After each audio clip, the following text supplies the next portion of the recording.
बोल news headquarter. अस्सलामुअलैकुम। बोल न्यूज़ हेडक्वार्टर्स के साथ मैं हूं अफशीन कुरैशी। हेडलाइंस आपने जानी है, बुलेटिन की टॉप स्टोरीज में शामिल करेंगे। मुआहदे के असरार, सुन्नत इब्राहिमी की पैरवी जारी,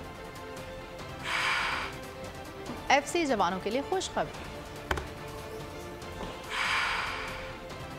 और मियां दाद का बड़ा दावा। IMF मुआहदे के असरात, अवाम फिर रिलीफ से महरूम। वज़ीर ख़जाना इसहाक़ डार का पेट्रोलियम मसनूआत की कीमतों में रद्दोबदल का ऐलान। डीजल ₹7.5 फ़ी लीटर महंगा, नई कीमत 260 रुपये 50 पैसे फ़ी लीटर मुकर्रर। पेट्रोल की कीमत में कोई इजाफा नहीं किया जा रहा, 262 रुपये फ़ी लीटर बरकरार रहेगी। डीजल की कीमत में अगले 15 दिन के लिए माजरत के साथ ₹7.5 फ़ी लीटर इजाफा। पेट्रोल की कीमत में कोई इजाफा नहीं होगा, पुरानी कीमत जारी रहेगी। और ओगरा की पूरी कोशिश के बावजूद जो मिनिमम था वो उसको हुकूमत ने अप्रूव किया है। धरती के मुहाफ़िज़ों का दहशत गर्दों पर कारी वार। शुमाली वज़ीरिस्तान और टांक में सिक्योरिटी फोर्सेज का कामयाब ऑपरेशन। फायरिंग के शदीद तबादले में 6 दहशत गर्द मारे गए। ज़िला टांक के इलाके मुंसई में फोर्सेस और दहशत गर्दों में झड़प में 3 दहशत गर्द मारे गए। शुमाली वज़ीरिस्तान के इलाके रस्मत में फायरिंग के तबादले में 3 दहशत गर्द हलाक। ISPR के मुताबिक हलाक दहशत गर्दों से भारी हथियार और गोलियां बरामद। हलाक दहशत गर्द फोर्सेस और शहरियों के कत्ल में मुलव्विस थे। बिरयानी, कौरमा, कढ़ाई, टिक्का, कबाब तो कहीं दमपुख्त की इश्तहा अंगेज़ खुशबू। बड़ी ईद के बड़े मज़े। शाम ढलते ही मनचलों की बारबेक्यू पार्टी। मज़े मज़े के पकवान, मनपसंद खानों और फैमिलीज़ गेट टुगेदर ने ईद का मज़ा दुबाला कर दिया। नौजवानों ने पार्टी में रंग जमाया, मौसीकी का तड़का भी लगा। नमकीन के बाद कुछ मीठा भी खाया। बच्चों और बड़ों ने आइसक्रीम का लुत्फ़ उठाया। ईद उल अज़हा के तीसरे रोज़ भी सुन्नत इब्राहिमी की पैरवी में कुर्बानी का सिलसिला जारी। दिन भर काम के बाद बोल फैमिली मेंबर्स ने इस्लामाबाद में अपने लिए जायकेदार पकवानों का इंतजाम किया। सब ने मिलकर मौके पर पूरा लुत्फ उठाया। बोल की टीम है वो यहाँ पे ये बारबेक्यू का एहतमाम किया गया है और ख़ास तौर पे हमारे वो तमाम टीम मेंबर्स, वो आलिजा हों, एडी साहब हों, अनवर साहब हों या दीगर यहाँ पर तमाम हमारे टीम मेंबर्स मौजूद हैं। कुर्बानी से हुई फरागत तो कराची के शहरियों ने खानों का एहतमाम कर लिया। अपने प्यारों के साथ ही मिलकर बारबेक्यू से भरपूर इंसाफ किया। हमेशा से हमारे वाले साहब के ज़माने से ये हमारे यहाँ डे 2 के अंदर ये सब बहन भाई सारे जमा होते हैं, सब खत्म। और हम हमेशा ईद में हो या बकरीद हो, हमारा डे 2 ये इसी तरह फैमिली गेट टुगेदर हो। पेशावर और कोयटा के बासियों ने भी तीखी और चटकारेदार डिशेज पर खूब हाथ साफ किए। हैदराबाद सक्खर में रहने वालों ने अजीज़ो कारब और दोस्त अहबाब के साथ मिलकर महफिल जमाई। बहुत अच्छी तरह हम लोगों ने मनाया है। फर्स्ट डे हम अपने भाई के घर थे, आज मेरे सारे लॉज आए हुए हैं यहाँ पे, मेरी देवरानी देवर। अभी तो फर्स्ट इनके घर पे आए, मेरी ये जेठानी है ये, तो इन्होंने ये पुलाव बहुत अच्छा बनाती हैं। ये कल मेरे घर पे है दावत। ननकाना साहब के बासियों ने मौके का लुत्फ दोबाला करने के लिए रूह की गिज़ा का भी बंदोबस्त किया। फैसलाबाद ने आइसक्रीम से अपनी ईद को और भी पुरलुत्फ कर। खबरों में अब आगे देखिए शोहदा को खिराज अकीदत।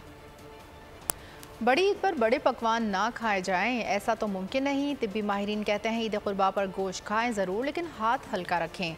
एक फ़र्द को दिन के 24 घंटों में सिर्फ आधे से 1 पाव गोश्त ही खाना चाहिए। ज़्यादा गोश्त खाने से मसाइल जन्म ले सकते हैं। सीख कबाब हो, मटन कढ़ाई या फिर दीगर मजे मजे के पकवान, अवाम खाबों के साथ अपनी सेहत पर भी दें ध्यान। तिब्बी माहिरीन के मुताबिक कुर्बानी का गोश्त फौरी न पकाएं, बल्कि 2 घंटे रखने के बाद हंडिया चढ़ाएं। जब गोश्त अच्छी तरह गल जाए तो उसे खूब चबा चबा कर खाएं। तिब्बी माहिरीन का कहना है कि ईद कुर्बान पर गोश्त जरूर खाएं, लेकिन हाथ जरा हल्का रखें। एक ही वक्त में बहुत ज्यादा गोश्त का इस्तेमाल फायदे के बजाय नुकसान का बायस बन सकता है। हर साल ईद उल अजहा के मौके पर गोश्त ज्यादा खाने की वजह से मैदे में तेजाबियत और बदहजमी होने से आवाम बीमार हो जाते हैं। ईद उल अजहा पर दीगर बीमारियों के साथ वजन बढ़ने का भी शदीद खतरा होता है। गोश्त की शैदाई मुअतदिल खाने के लिए दीगर अशिया बिलखसूस सब्जियों, फलों और पानी का भी इस्तेमाल। वाशिंगटन में सुन्नत इब्राहिमी अदा करने के बाद दावतें और बारबेक्यू पार्टीज का सिलसिला जारी है। पाकिस्तानी अमेरिकन दोस्तों और फैमिली से ईद मिल रहे हैं। मुबारकबाद देने के साथ साथ दावतों का भी दौर चल रहा है। टिक्के, कबाब, कढ़ाई और मुख्तलिफ खाने दस्तरखान पर सज गए हैं। अमरीका भर की तफरीगाहों पर ईद की खुशियाँ मनाई जा रही हैं।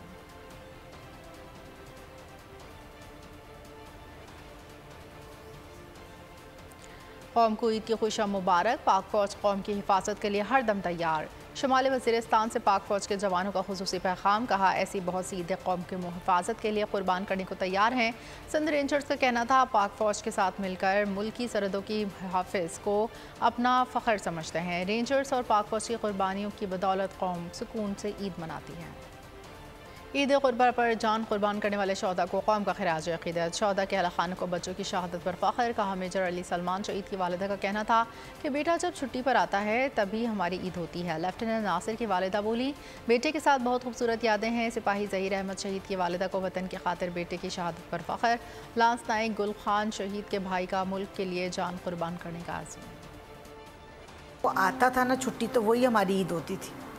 वो हमारे घर में ऐसे रौनक होती थी और ऐसे हंगामा, हंसी मजाक, और वो इतना लाइवली माहौल होता था। सिर्फ एक मकसद होता है कि इस मुल्क की, इस कौम की हिफाजत करना। ईद जब भी आती है तो भाई बहुत ज़्यादा याद आता है, क्योंकि हम लोग इंतज़ार कर रहे होते थे कि अब भाई ने छुट्टी आना है, और ईद तो होती ही भाई के आने से। फिर जब छोटे थे तो हम उनके साथ ईद मनाया करते थे, सारे बच्चे इकट्ठे।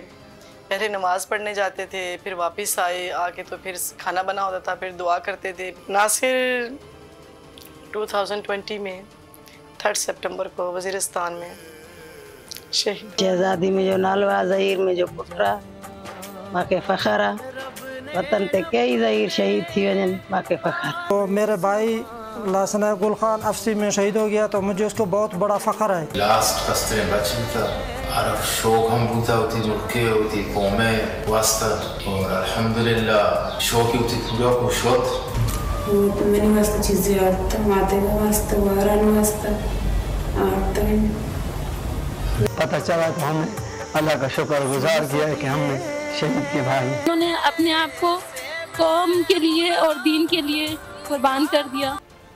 एफसी और रेंजर्स के अफसरों और जवानों के लिए खुशखबरी। वज़ीर आज़म ने एफसी और रेंजर्स की तनख्वाहें पाक फ़ौज के बराबर कर दी। वज़ीर इत्तलात मरीम औरंगज़ेब कहती हैं एफसी और रेंजर्स की तनख्वाहें पाक फ़ौज के मुकाबले में कम थीं। वज़ीर आज़म ने पारा चनार दौरे के मौके पर तनख्वाहों में इजाफे का ऐलान किया।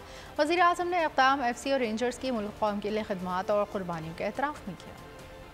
पाकिस्तान और IMF के दरमियान $3 अरब के स्टाफ लेवल मुआहदे पर दस्तखत। आलमी मालियाती फ़ंड ने पाकिस्तान से मुआहदे पर एलामिया जारी कर दिया। मुआहदे के तहत पाकिस्तानी हुकूमत मज़ीद टैक्सेस लगाने की। मुआहदा पाकिस्तान में माली नज़्म ज़ब्त का बाइस बनेगा। तवानाई की इस्लाहात बनाई जाएंगी। एक्सचेंज रेट को मार्केट के हिसाब से मुकर्रर किया जाएगा। IMF mission chief Nitin porter कहते हैं स्टाफ लेवल मुआहदा 9 माह की स्टैंडर्ड बाई अरेंजमेंट के तहत किया गया। पाकिस्तान को $3 अरब दिए जाएंगे। मुआहदे का हतमी ऐलान IMF बोर्ड की मंजूरी के बाद होगा।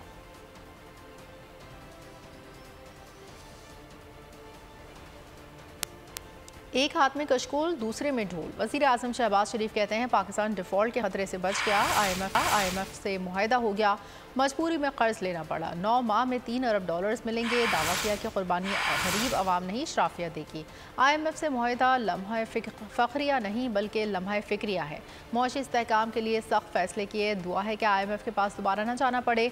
बरामदात के लिए मास्टर प्लान बनाया। कर्ज़ों से जान छुड़ाने के लिए गल्फ से सरमाया लाना पड़ेगा। डॉलर्स में नहीं अजनास की सूरत में मुनाफा देना पड़ेगा। 40 लाख अफराद को रोज़गार मिलेगा। शहबाज शरीफ ने इलेक्शन से मुतालिक सवाल पर कहा मुद्दत पूरे होते ही हुकूमत छोड़ देंगे। इंतखाबात का ऐलान और इंतखाबात कराना इलेक्शन कमीशन ऑफ पाकिस्तान का काम है। एक शख्स चाहता था पाकिस्तान डिफ़ॉल्ट कर जाए। पाकिस्तान की माशी इस्तेहकाम के लिए कड़े और कड़वे फैसले हमने किए। ये कर्जा हमें बअमरे मजबूरी लेना पड़ रहा है। कुर्बानी अशराफियों को देनी पड़ेगी, आम आदमी को नहीं। आम आदमी तो 75 साल से कुर्बानियां दे रहा है। हमारी इस कोलिशन हुकूमत के जो मुतलका इदारे हैं उन्होंने पूरी कॉन्ट्रीब्यूशन की है। सियासी इदारे भी शामिल हैं, इसमें दिफाई इदारे भी शामिल हैं, इसमें सूबाई हुकूमतें भी शामिल हैं। हर तबके और इदारे को अपना हिस्सा डालना होगा। स्टाफ लेवल एग्रीमेंट हो चुका, एक बहुत बड़ी सीढ़ी है बोर्ड के हवाले से। तो ये 9 महीने का और $3 अरब का है ये प्रोग्राम, जो कि जुलाई में इसकी बोर्ड की मीटिंग के फौरन बाद किस्तें मिलनी शुरू। पाकिस्तान डिफ़ॉल्ट होने वाला मुल्क नहीं। IMF प्रोग्राम ना होता तो हमारे पास प्लान भी मौजूद था। वज़ीर ख़ज़ाना इसहाक़ दार कहते हैं पाकिस्तान को 9 माह में $3 बिलियन मिलेंगे। 12 जुलाई को बोर्ड मीटिंग के बाद $1 अरब मिल जाएगा। परेशान था बजट में टैक्स लगा दूं और प्रोग्राम भी ना मिला तो क्या होगा। वज़ीर आज़म ने कहा कि अगर प्रोग्राम ना हुआ तो टैक्सेस वापस ले लेंगे। हमें पाकिस्तान को दोबारा 24 में मईशत बनाना है। इस साल पेट्रोलियम मसनूआत पर लेवी 55 रुपए से ज़ायद नहीं होगी।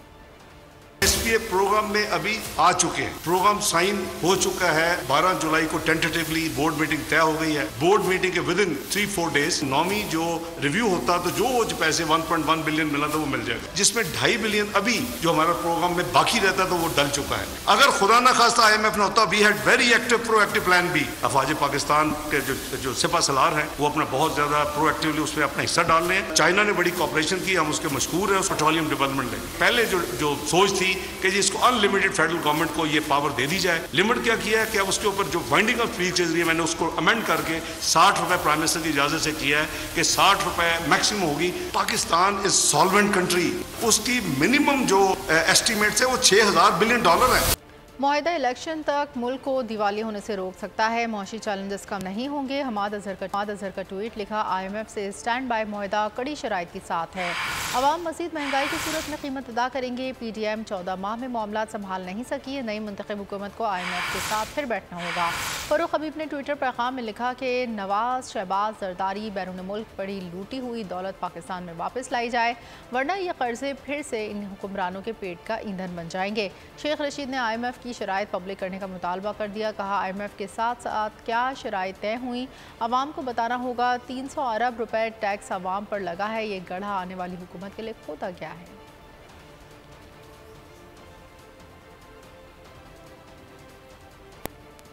IMF की कड़ी शराइत अवाम पर मज़ीद बोझ डालने की तैयारियां। बिजली और गैस मज़ीद महंगी, पेट्रोलियम लेवी में भी इजाफे का खदशा। बिजली के बुनियादी टैरिफ में 3 से 5 रुपए फी यूनिट इजाफे का इम्कान। हुकूमत पहले ही सारिफिन पर 1300 अरब का इजाफी बोझ डाल चुकी है।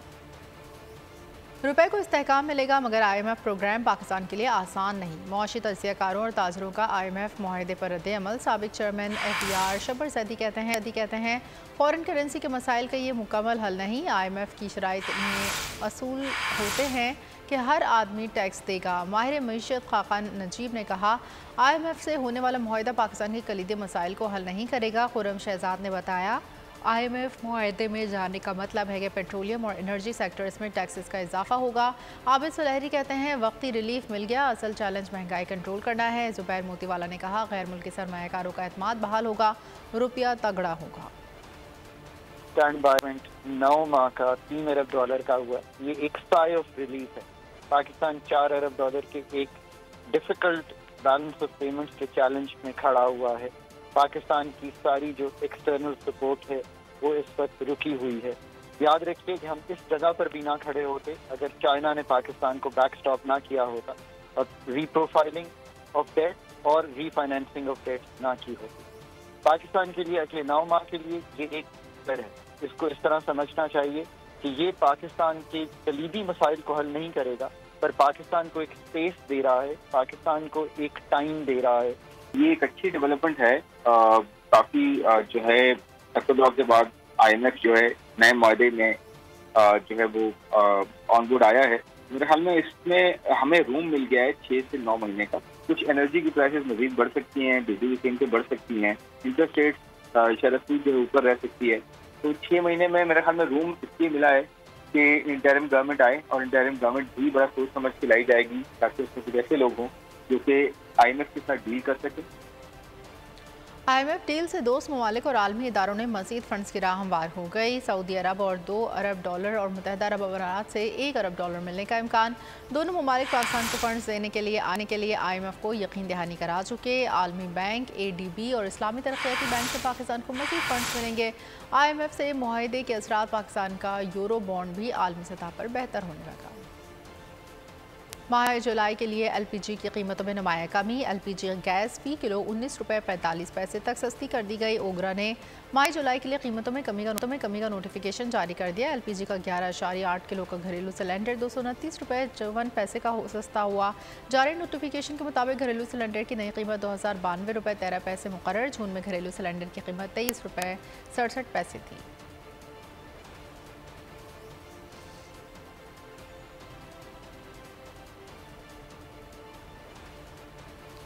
लाहौर में बेटे ने सुतेली माँ और खाला को फायरिंग करके कत्ल कर दिया। मुलजिम हसन की फायरिंग से सुतेली माँ और खाला अस्पताल पहुँचते ही दम तोड़ गई। पुलिस के मुताबिक फायरिंग का वाक़या घरेलू नाचाकी की वजह से पेश आया। मुलजिम की अपने वालिद नासिर से लड़ाई हुई थी। मक़तूलीन की शनाख्त सारा और जहरा के नामों से हुई। पुलिस ने शाहिद इकट्ठे कर लिए, लाशों को मुर्दाखाना मुंतकिल कर दिया गया। नौशहरा फिरोज में मोरो के करीब 2 मील के मुकाम पर कराची से लाहौर जाने वाले मुसाफिर कोच और कार में तसादुम, एक ही खानदान के 7 अफराद जिंदगी की बाजी हार गए। जहाँ बहक होने वालों में बच्चे और खवातीन शामिल हैं। भयानक हादसे में 20 से ज़ायद अफराद जख्मी हुए। पुलिस का कहना है हादसे का शिकार फैमिली ज़िला कश्मीर के मुख्तियार कार की है, जो ईद की खुशियाँ मनाने हैदराबाद जा रही थी। उधर गुजरावाला में कार से 4 नौजवानों की लाशें मिली, जो आपस में कज़न हैं। पुलिस के मुताबिक मौत दम घुटने से हुई। नौजवान गाड़ी में सो गए थे। पोस्टमार्टम रिपोर्ट के बाद हतमी वजह का तयन होगा। निया में ट्रैफिक हादसा, 50 अफराद हलाक, 30 से ज़ायद जख्मी। गैर मुल्की मीडिया के मुताबिक तेज़ रफ्तार ट्रक कंट्रोल खो जाने के बायस स्टॉप पर खड़ी मुसाफिर बसों से टकराया। हलाकतों में इजाफे का खदशा, शदीद बारिशों के बायस इमदादी कार्रवाइयों में मुश्किलात का सामना। हादसे में 30 अफराद शदीद जख्मी हुए। कीनिया में ट्रैफिक हादसा, 50 अफराद हलाक। गैर मुल्की मीडिया के मुताबिक तेज़ रफ्तार ट्रक कंट्रोल खो जाने के बायस स्टॉप पर खड़ी मुसाफिर बसों से टकरा गई। हलाकतों में इजाफे का खदशा, शदीद बारिशों के बायस इमदादी कार्रवाइयों में मुश्किलात का सामना रहा। पेरिस में पुलिस की फायरिंग से नौजवान की हलाकत पर फ्रांस भर में मुजाहरे। नौजवान की हलाकत के बाद शुरू होने वाले फसादात चौथे रोज़ भी जारी रहे। हुकूमत ने ट्राम वेज सर्विस बंद कर दी। 700 अफराद गिरफ्तार। मुश्तइल मुजाहिरीन ने सैकड़ों गाड़ियाँ और 20 इमारतें जला दी। माँ गम से निढाल। माँ ने अपने बेटे की मौत पर कहा, मेरा सिर्फ एक बच्चा था, वो मेरी ज़िंदगी थी, मेरा सबसे अच्छा दोस्त था, मैंने अपना सब कुछ इसलिए वक्फ कर दिया था। मंगल की सुबह पुलिस ने गाड़ी ना रोकने पर 17 साला नौजवान को गोली मारकर हलाक कर दिया। स्वीडन में कुरान पाक की बेहुरमती का जवाब स्वीडन के पुरअमन मुसलमानों ने अनोखा एहतजाज करके दे दिया। मुसलमानों ने शाही महल और स्वीडिश पार्लियामेंट के सामने नमाज जुमा अदा की और कुरान पाक का स्वीडिश ज़ुबान में तर्जुमा भी तकसीम किया। मुस्लिम रहनुमाओं ने कहा, आज़ादी इज़हार राय की आड़ में मुसलमानों के मजहबी जज्बात मजरूह करना इंसानी हुकूक की पामाली के ज़मरे में आता है। दिल आज़ारी करने वालों को सख्त सज़ा देने का कानून बनाने का मुतालबा भी किया। सदर मुमलिकत आरिफ अलवी के स्वीडन में कुरान पाक की बेहुरमती की शदीद मज़म्मत। कहा, इस दर्दनाक वाक़े से अरबों मुसलमानों के जज्बात को शदीद ठेस पहुँची। हर मुल्क को इस्लामोफोबिक कार्रवाइयों की रोकथाम के लिए इक़दामात करने चाहिए। सदर मुमलिकत ने ट्विटर पर लिखा कि वो आलमी बरादरी पर जोर देते हैं कि एक दूसरे के मजहबी अकायद और इक़्तिदार की जानिब रवदारी पैदा करने की कोशिश करें। पाकिस्तान क्रिकेट बोर्ड में गैर यकीनी सूरत हाल की वजह से कौमी क्रिकेटर्स के सेंट्रल कॉन्ट्रैक्ट के मामले पर कोई पेशरफ्त नहीं हो सकी। क्रिकेटर्स के PCB से मामलात की मुद्दत 30 जून को ख़त्म हो चुकी है। ज़राए के मुताबिक PCB में मुस्तकिल चेयरमैन ना होने से सेंट्रल कॉन्ट्रैक्ट पेश ना किए जा सके। PCB के मामलात कायम मकाम चेयरमैन और इलेक्शन कमिश्नर चला रहे हैं, जबकि PCB मैनेजमेंट कमेटी की मुद्दत गुज़िश्ता हफ्ते ख़त्म हो चुकी। ज़का अशरफ के चेयरमैन PCB तैनाती के हवाले से साबका मैनेजमेंट कमेटी के अरकान ने बलूचिस्तान, पेशावर, लाहौर हाई कोर्ट से रुजू किया था, जिस पर हुक्म इम्तना जारी होने की वजह से मज़ीद कोई पेशरफ्त नहीं हो सकी। साथी खिलाड़ियों की पुरमज़ा बातों पर साबिक कप्तान सरफराज अहमद ने रद्द-ए-अमल दे दिया। जारी करदा वीडियो में सरफराज ने टीम मेट्स के साथ दयार खैर में मनाई ईदों का तस्करा किया। कुर्बानी के जानवर के नाम भी शेयर कर दिए। साबिक ऑस्ट्रेलियावी कप्तान एलियन बॉर्डर ने पार्किंसन के मर्ज में मुब्तला होने का इंकशाफ कर दिया। गैर मुल्की मीडिया के मुताबिक ऑस्ट्रेलिया की जानिब से 156 टेस्ट खेलने वाले बॉर्डर विद 1016 से इस मर्ज में मुब्तला थे। एक बयान में उनका कहना था कि वो फैंस और साथी खिलाड़ियों से किसी हमदर्दी या नरम रवि के लिए ये बात सामने नहीं ला रहे हैं। वो बुनियादी तौर पर एक इंतहाई प्राइवेट शख्स हैं, जिसके लिए इसकी ज़ाती बातों की अहमियत सबसे बढ़कर है। मैक्स वर्स्टैपेन ने ऑस्ट्रेलियन ग्रां प्री के लिए पोल पोजीशन हासिल कर ली। प्रैक्टिस सेशन के दौरान उन्होंने अपने करीब तरीन हरीफ चार्ल्स से बेहतर कारकर्दगी दिखाते हुए पोल पोजीशन का हुसूल किया। साबिक आलमी चैंपियन लेविस हैमिल्टन 5वें नंबर पर रहे।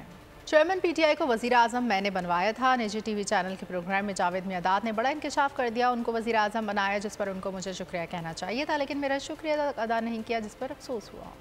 पाकिस्तानी गुलकार कैफ़े खलील की कनाडा में परफॉर्मेंस। कैलेगरी में पाकिस्तानी डॉक्टर्स एसोसिएशन की तकरीब को 4 चांद लगा दिए। Hollywood action film Dead Man's Hand का ट्रेलर जारी। फिल्म रवां साल सिनेमाघरों की सीरत बनेगी। और इसी के साथ बोल न्यूज़ हेडक्वार्टर से फिलहाल इतना ही। मज़ीद खबरों और अपडेट्स के अलावा विजिट कर सकते हैं हमारी वेबसाइट bolnews.com। देखते रहिए बोल न्यूज़ हेडक्वार्टर। ईद उल अज़हा पर कुर्बानी के लिए एहतियाती तदाबीर। कुर्बानी करते वक्त सफाई सुथराई का खास ख्याल रखें। तजुर्बेकार शख्स से जानवर ज़िबा करवाएं। जानवर को एहतियात के साथ जमीन पर गिराएं। जानवर ज़िबा करते वक्त अपने आप को जख्म लगने से बचाएं। कुर्बानी करते वक्त तमाम इस्लामी उसूलों को मलहूज़े खातिर रखें। कुर्बानी के बाद खून पर चूना डालें। कुर्बानी के आलाइशों और बाकियात को खुली जगह पर न डालें। जानवरों के फुजले और आलाइशों को महफूज तरीके से तल्फ करें। गंदगी फैलाने से गुरेज करें और हुकूमती हिदायत पर अमल करें। एहतियात और सफाई सबसे अहम है। अपने मुल्क को साफ रखें और पाकिस्तान को बदलें बोल के साथ। बोल की सफाई मुहिम का हिस्सा बनने के लिए अभी इस नंबर पर राब्ता करें 0337 0310 377 ताकि बोल आपकी शिकायत मुतल्लिका इदारों तक पहुंचा सके।